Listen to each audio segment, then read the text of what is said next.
कांग्रेस की नाव छोटी ही सही, लहरों से टकराती तो है। मोदी जी के पास कुछ हो ना हो, उपलब्धियों के नाम पर 56 इंची छाती तो है।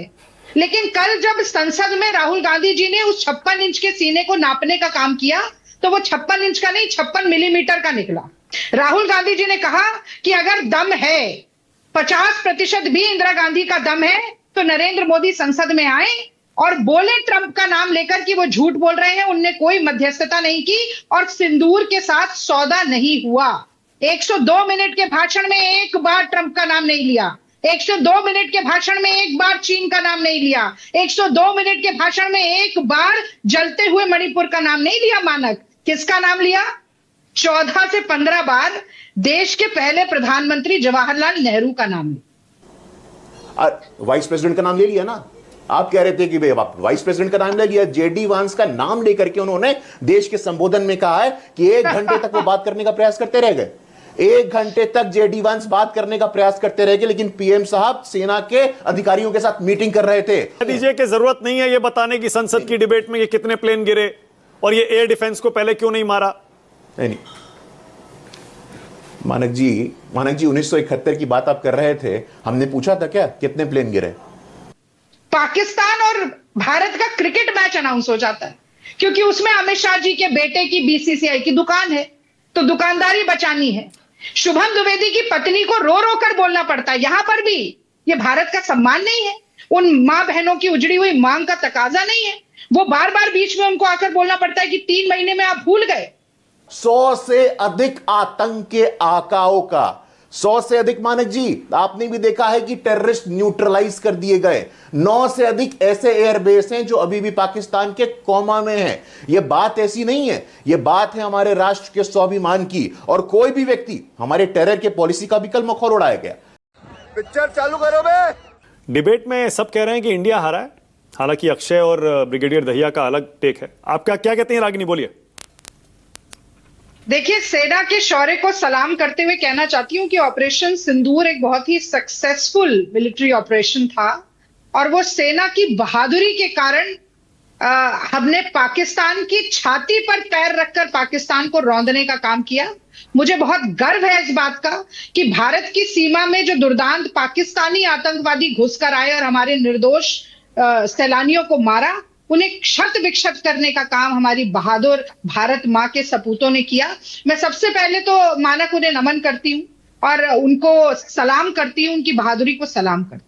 लेकिन हाँ, मैं ये जरूर कहना चाहूंगी कि अगर कोई नुकसान हुआ है, अगर इसलिए कह रही हूं क्योंकि जवाब मिला नहीं, कुछ गोल गोल जलेबियां बनती रही संसद में, अगर कोई नुकसान हुआ है तो वो मोदी सरकार की राजनीतिक इच्छा शक्ति के कारण हुआ है। ये पहली बात मैं कहना चाहती हूं। अब दूसरी बात कि मोदी जी क्या करते हैं ना, अपना बहुत बड़ा हवा बना लेते हैं। लाल आंखें, महामानव, विश्व गुरु, प्रधान सेवक, 56 इंच का सीना। तो मैं वहीं से शुरू करती कि देखिए, कांग्रेस की नाव छोटी ही सही, लहरों से टकराती तो है। मोदी जी के पास कुछ हो ना हो, उपलब्धियों के नाम पर 56 इंची छाती तो है। लेकिन कल जब संसद में राहुल गांधी जी ने उस 56 इंच के सीने को नापने का काम किया, तो वो 56 इंच का नहीं, 56 मिलीमीटर का निकला।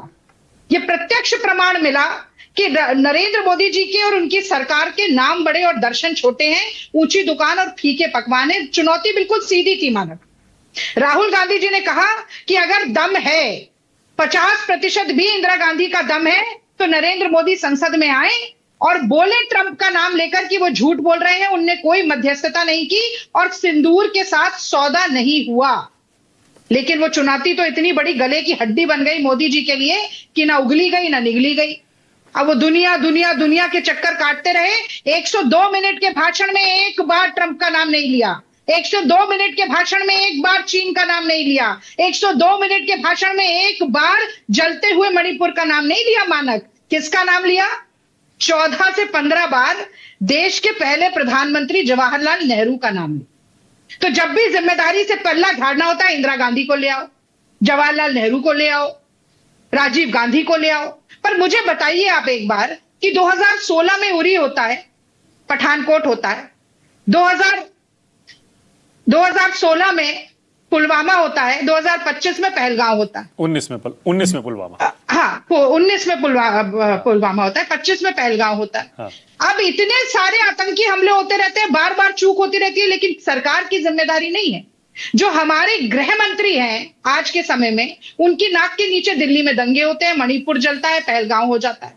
जो रक्षा मंत्री हैं, उरी, पठानकोट, पुलवामा के समय पर वो गृह मंत्री थे, लेकिन किसी का इस्तीफा नहीं होता है। लेकिन हाँ, पाकिस्तान और भारत का क्रिकेट मैच अनाउंस हो जाता है, क्योंकि उसमें अमित शाह जी के बेटे की बीसीसीआई की दुकान है, तो दुकानदारी बचानी है। शुभम द्विवेदी की पत्नी को रो रो कर बोलना पड़ता है। यहां पर भी ये भारत का सम्मान नहीं है, उन मां बहनों की उजड़ी हुई मांग का तकाजा नहीं है।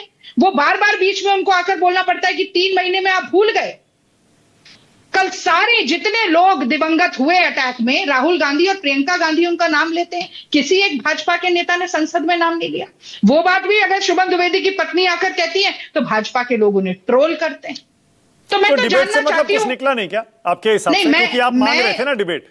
मैं बिल्कुल उसी पर आती हूं। प्रियंका गांधी जी ने एक सिंपल सा सवाल पूछा, जिसका जवाब प्रधानमंत्री मोदी जी ने नहीं दिया, गृह मंत्री ने नहीं दिया, रक्षा मंत्री ने नहीं दिया।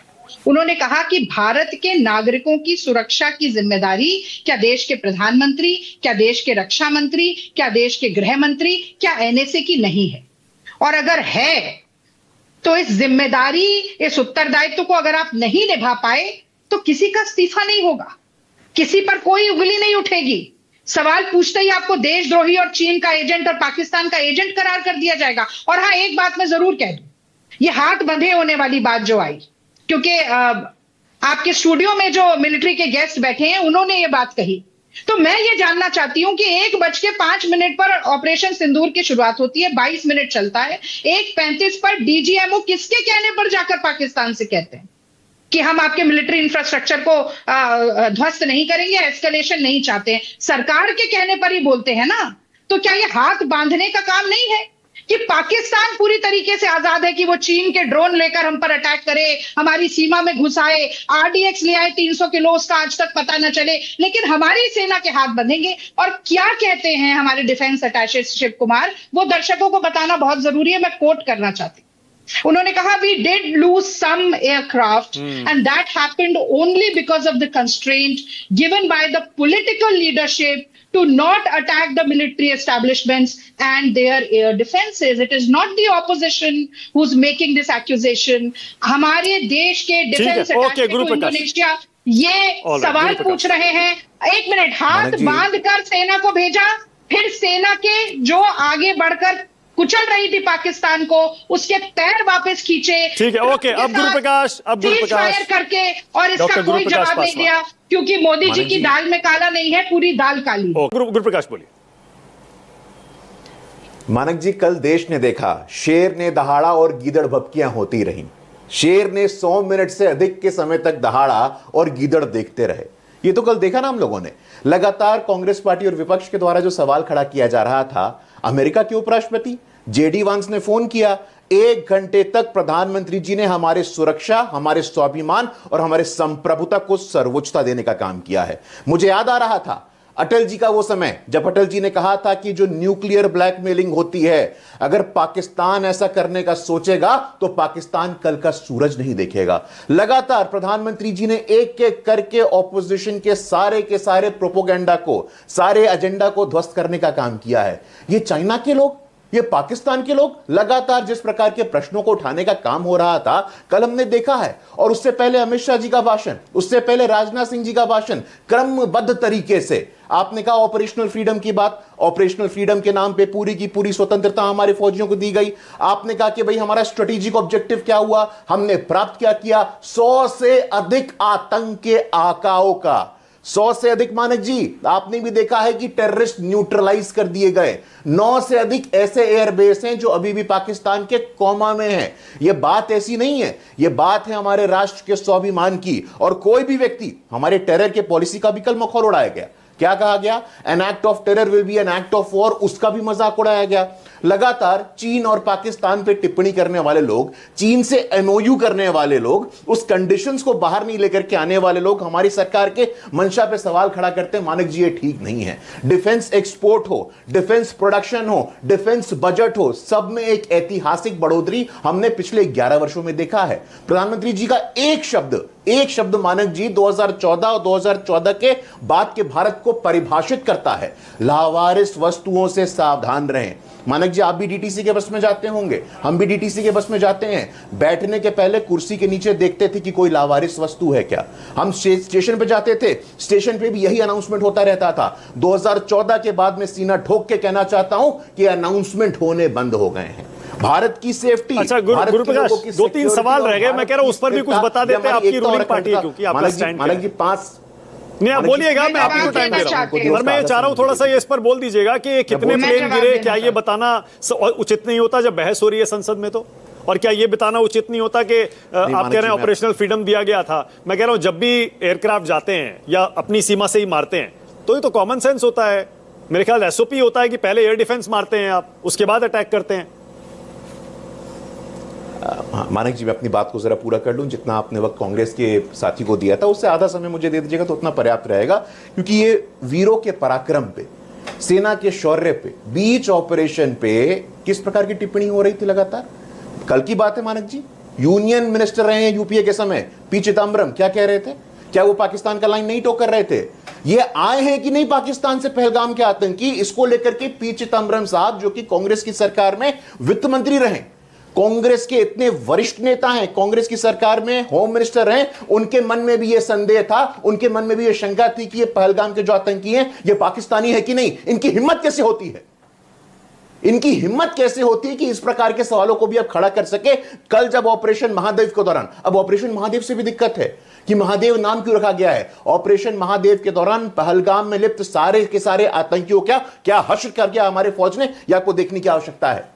मानक जी, पूरे दावे के साथ, पूरे आत्मविश्वास के साथ मैं कहता हूं, मैं अपने चारों के चारों डिफेंस एक्सपर्ट्स को भी सुन रहा था, उन्होंने भी कहा है कि जिस प्रकार से ऑपरेशन सिंदूर के सफलता का मैं जवाब देना चाहिए उसको हमने देखा है। ये न्यू नॉर्मल है, ये न्यू नॉर्मल है। अब कोई भी लावारिस वस्तु, मैंने 2 सवाल पूछे गुरुप्रकाश, एक लाइन ही बोल दीजिए उन पर। कोई जरूरत कह दीजिए कि जरूरत नहीं है ये बताने की संसद की डिबेट में ये कितने प्लेन गिरे और ये एयर डिफेंस को पहले क्यों नहीं मारा।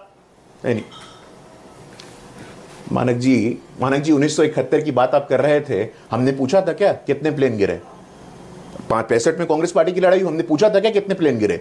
ये कोई विषय थोड़ी होता है मानक जी। जब सेना के शौर्य और पराक्रम का विषय होता है तब हम कोई कांग्रेस पार्टी की अजय राय नहीं है कि ये राफेल का एक खिलौना लेकर के अपने सेना के मनोबल को गिराने का काम करे। लगातार हमारे विपक्ष के साथियों, और इस बात को बहुत दुख के साथ में कह रहा हूं, इस बात को बहुत ही पीड़ा और वेदना के साथ में कह रहा हूं मानक जी, कि लगातार हमारे डिफेंस फोर्सेस को मोराल ठीक है, ओके, एक और सवाल, ट्रंप का नाम क्यों नहीं लेते पीएम? ट्रंप का नाम पीएम क्यों नहीं लेते? यही अजय राय थे ना। वाइस प्रेसिडेंट का नाम ले लिया ना। आप कह रहे थे कि वाइस प्रेसिडेंट का नाम ले लिया, जेडी वांस का नाम लेकर के उन्होंने देश के संबोधन में कहा है कि 1 घंटे तक वो बात करने का प्रयास करते रह गए। 1 घंटे तक जेडी वांस बात करने का प्रयास करते रह गए, लेकिन पीएम साहब सेना के अधिकारियों के साथ मीटिंग कर रहे थे और वही जवाब दिया कि गोली का जवाब गोला से देंगे, शर्मेल शेख में नहीं जाएंगे हम, यहां डोजियर नहीं खेलेंगे हम। 2008 की ओके, एक मिनट और